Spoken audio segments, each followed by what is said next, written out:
no sleeping until we get to announce the fifth. But Duncan, karibu sana to the program. The same question about what's happening with all these commotions and whatnot. Please, go ahead, Duncan. Thank you.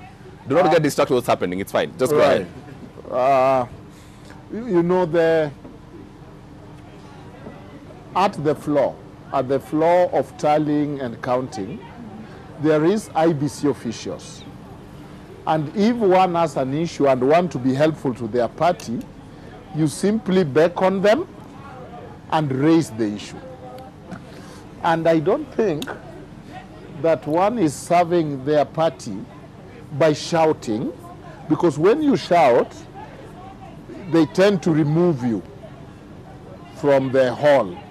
What will you achieve out here than raising your hand, calling one of the commissioners, and literally... I think I just have to inform our viewers what's happening. We are right set up outside behind the Bomas police station. There has been commotion inside the tallying center, and the police have actually taken out, you know, some of the people who we think have been causing problems. And right outside you can hear the commotion, you can hear the sounds and voices. That's what's happening. I can see from where I sit, you know, some of the delegates who are speaking from here outside. There's a lot of commotion happening out here, but all seems to be continuing, all seems to be happening well.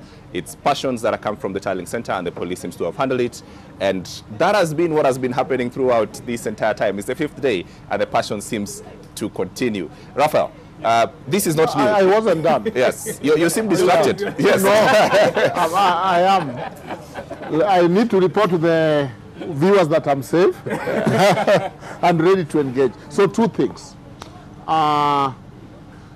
What we are dealing with is passion and not so much issues.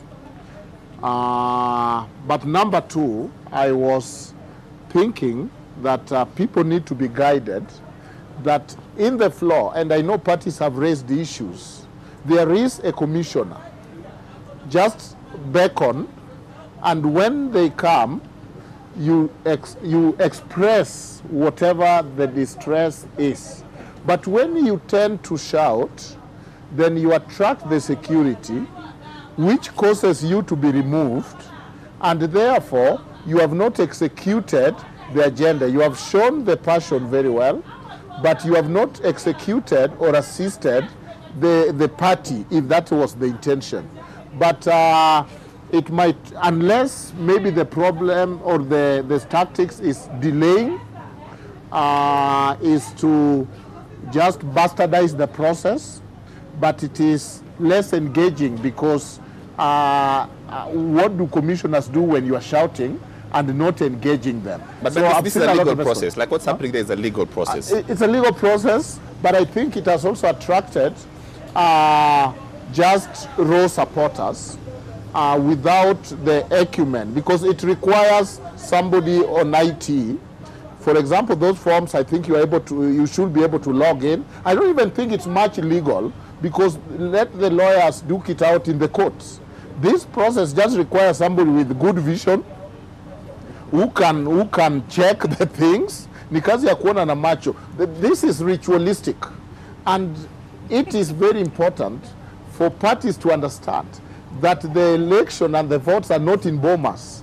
They are at the polling station. So why leave them at the polling station and run to Bomas? And they were done at the polling stations. That is where the votes are coming from.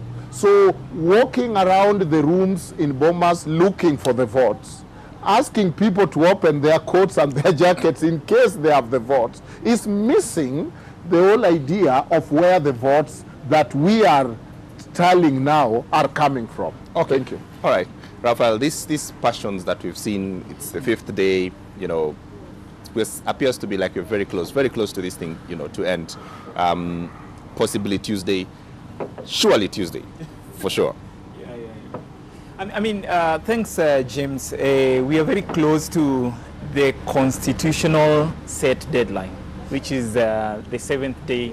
I mean, 7 days after at the close of voting day. I mean, of voting, and I think that will be Tuesday.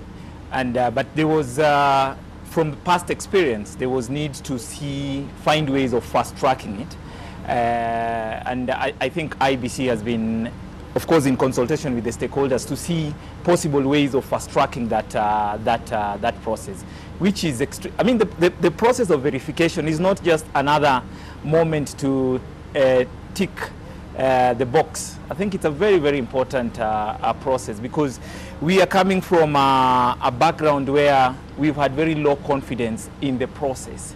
Yes, the voting and announcements are done at the polling station, but there's a lot that can change between the polling station and the presentation of the results to the returning officer, national returning officer, who is Mr. Chebukati. And so that is why people are quite vigilant to ensure that nothing changes in between. And remember, flawed elections have really eroded the confidence of the public in a democratic process, which is so important, like elections.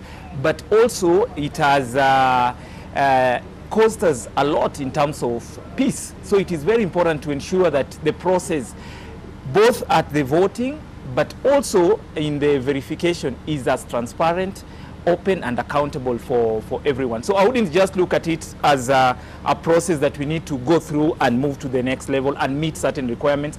I think it should be done properly. It's very, very important, so that by the time we are going to announce the results, the final tally, everyone will be satisfied that the process was open, the process was credible, it was transparent and accountable, and we can accept the results. What I wouldn't agree with is the issue of changing the rules midway, because that will raise a lot of questions. So it is very important that IBC also ensures that whenever, of course, they can make adjustments, but they need to involve all the stakeholders, so no one complains about the process, because that's a problem we've had.